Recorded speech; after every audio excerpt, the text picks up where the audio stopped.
Hello friends, hi, welcome to Manju's kitchen. ನಾನಿವತ್ತು ನಿಮಗೆ chicken ಸಾರು ಯಾವ ರೀತಿ ಮಾಡೋದು ಅಂತ ತೋರಿಸ್ತಾ ಇದ್ದೀನಿ. ಸಿಂಪಲ್ಲಾಗಿ ಯಾರಾದರೂ ಬಂದಾಗ ಈ ರೀತಿ ಮಾಡಿದ್ರೆ ತುಂಬ ಚೆನ್ನಾಗಾಗುತ್ತೆ ಮತ್ತು ಬೇಗನೂ ಯಾವ ರೀತಿ ಮಾಡೋದು ಅಂತ ತೋರಿಸ್ತಾ ಇದ್ದೀನಿ. ಅದಕ್ಕೆ ಫಸ್ಟ್ದಾಗಿ ನಾನಿಲ್ಲಿ ಒಂದು 1/2 kg ಅಷ್ಟು ಚಿಕನ್ ತೊಗೊಂಡಿದ್ದೀನಿ. ಅದಕ್ಕೆ ನಾನಾಗಲೇ ಮಸಾಲೆ ನೋಡಿ ಮಿಕ್ಸ್ ಮಾಡಿ ಇಟ್ಕೊಂಡಿದ್ದೀನಿ. ಇದಕ್ಕೆ ನಾನು ಒಂದೂವರೆ ಚಮಚದಷ್ಟು ರೆಡ್ ಚಿಲ್ಲಿ ಪೌಡರ್ ಹಾಕಿದ್ದೀನಿ. ಹಾಗೆ ಸಾಲ್ಟ್, ಧನಿಯಾ ಪೌಡರ್, ಗರಂ ಮಸಾಲ ಮತ್ತು ಸ್ವಲ್ಪ ಮೊಸರು ಹಾಕ್ಬಿಟ್ಟು ಈ ರೀತಿ ಮಿಕ್ಸ್ ಮಾಡಿಬಿಟ್ಟು ಇಟ್ಕೊಂಡಿದ್ದೀನಿ. ಇದು ಚೆನ್ನಾಗಿ ಮ್ಯಾರಿನೇಟು ಆಗಿದೆ, ನೋಡಿದ್ರಲ್ವಾ. ಈಗ ಇದನ್ನು ಯಾವ ರೀತಿ ಮಾಡೋದು ಅಂತ ನೋಡೋಣ. ನೋಡಿ, ನಾನಿಲ್ಲಿ ಒಂದು ಪಾತ್ರೆ ಹೀಟ್ ಮಾಡೋಕ್ಕೆ ಇಟ್ಕೊಂಡಿದ್ದೀನಿ. ಈಗ ಇದಕ್ಕೆ ನಾನು ಒಂದು ಸ್ವಲ್ಪ ಆಯಿಲ್ ಹಾಕ್ತಾ ಇದ್ದೀನಿ. ಒಂದು 3ರಿಂದ 4 ಸ್ಪೂನಷ್ಟು ಆಯಿಲ್ ಹಾಕ್ತಾ ಇದ್ದೀನಿ. ಆಯಿಲ್ ಹಾಕ್ಕೊಂಡ್ಮೇಲೆ ಆಯಿಲ್ ಸ್ವಲ್ಪ ಹೀಟ್ ಆಗಬೇಕು.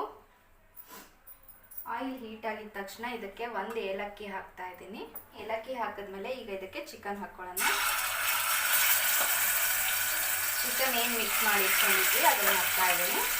ಈ ರೀತಿ ಮಾಡಿದ್ರೆ ಚಿಕನ್ಗೆ ಉಪ್ಪು ಖಾರ ಎಲ್ಲ ಚೆನ್ನಾಗಿ ಅಂಟ್ಕೊಳ್ಳುತ್ತೆ. ನಾವೆಲ್ಲ ಖಾರ ಉಪ್ಪು ಆಮೇಲೆ ಹಾಕಬಾರ್ದು. ಚಿಕನ್ ಜೊತೆ ಮಿಕ್ಸ್ ಮಾಡಿ ಒಂದು ಹಾಫ್ ಆನ್ ಅವರ್ ಮ್ಯಾರಿನೇಟ್ ಮಾಡಿ ಬಿಟ್ಟರೆ ಅದು ತುಂಬ ಚೆನ್ನಾಗಿ ಪೀಸಸ್ಗೆಲ್ಲ ಖಾರ ಉಪ್ಪು ಚೆನ್ನಾಗಿ ಹೊಂದ್ಕೊಳ್ಳುತ್ತೆ. ತುಂಬ ಟೇಸ್ಟಿಯಾಗಿ ಬರುತ್ತೆ.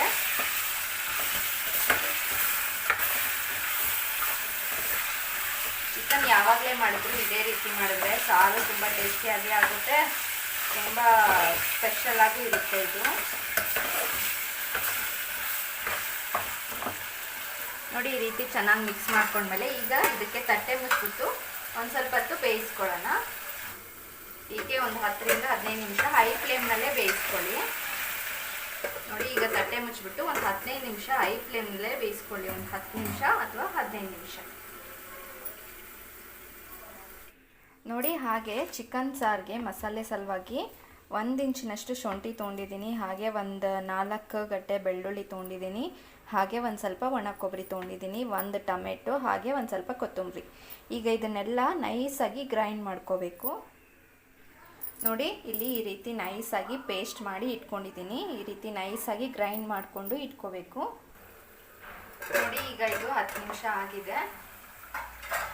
ನೋಡಿದ್ರಲ್ವ ಯಾವ ರೀತಿ ನೀರು ಬಿಟ್ಕೊಂಡಿದೆ. ನೋಡಿ, ಚೆನ್ನಾಗಿ ನೀರು ಬಿಟ್ಕೊಂಡಿದೆ. ಹಾಗೆ ಚಿಕನು ನೋಡಿದ್ರಲ್ವ ಯಾವ ರೀತಿ ಚೆನ್ನಾಗಿ ಮಸಾಲೆ ಎಲ್ಲ ಅಂಟ್ಕೊಂಡಿದೆ. ಇದಕ್ಕೆ ಉಪ್ಪು ಖಾರ ಎಲ್ಲ ಚೆನ್ನಾಗಿ ಹೊಂದ್ಕೊಂಡಿದೆ ಚಿಕನ್ಗೆ. ನೋಡಿ, ಸ್ವಲ್ಪ ಸ್ವಲ್ಪ ನೀರು ಬಿಟ್ಕೊಂಡಿದೆ ಇದು. ಈಗ ಇದಕ್ಕೆ ನಾವು ಮಸಾಲೆ ಹಾಕ್ಕೊಳ್ಳೋಣ. ಏನು ನಾವು ರುಬ್ಬಿಟ್ಕೊಂಡಿದ್ವಿ ಆ ಮಸಾಲೆನ ಹಾಕ್ಕೊಳ್ಳೋಣ.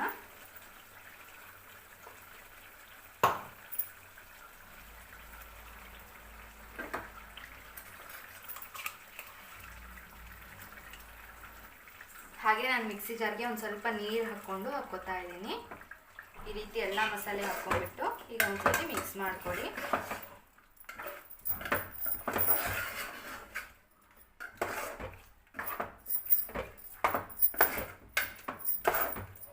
ಹಾಗೆ ಇದಕ್ಕೆ ಇನ್ನೊಂದು ಸ್ವಲ್ಪ ನೀರು ಹಾಕ್ಕೊಳ್ಳೋಣ. 1 ಗ್ಲಾಸ್ ಅಷ್ಟು ನೀರು ಹಾಕ್ಕೋತಿದ್ದೀನಿ ನಾನು 1 ಗ್ಲಾಸ್ ಅಷ್ಟು ನೀರು ಹಾಕ್ತಾ ಇದ್ದೀನಿ. ಈ ಗ್ಲಾಸಿಂದ 1 ಗ್ಲಾಸ್ ಅಷ್ಟು ನೀರು ಹಾಕ್ಕೊಂಡಿದ್ದೀನಿ. ಒಂದು ದೊಡ್ಡ ಗ್ಲಾಸಿಂದ ಹಾಕಿದ್ದೀನಿ ನಾನು ನೀರು.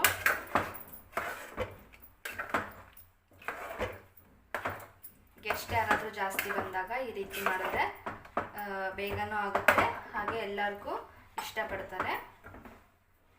ನೋಡಿ, ಇದು ಚೆನ್ನಾಗಿ ಕುದಿಸ್ಕೋಬೇಕು.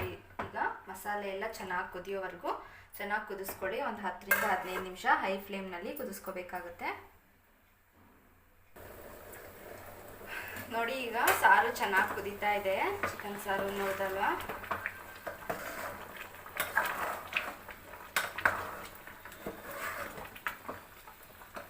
ಈಗ ಗ್ಯಾಸ್ನ ಲೋ ಫ್ಲೇಮ್ನಲ್ಲಿ ಇಟ್ಕೊಳ್ಳಿ.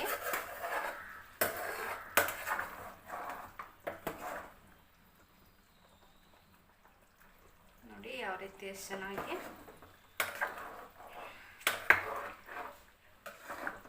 ಈಗ ಇದನ್ನು ಲೋ ಫ್ಲೇಮ್ನಲ್ಲಿ ಇಟ್ಕೊಂಡು ಇನ್ನೊಂದು 10ರಿಂದ 15 ನಿಮಿಷ ಕುದಿಸ್ಕೊಳ್ಳಿ. ಚೆನ್ನಾಗಿ ಎಣ್ಣೆ ಬಿಟ್ಕೊಂಡು ಚೆನ್ನಾಗಿ ಬೆಂದ್ಬಿಡುತ್ತೆ ಚಿಕನ್ನು.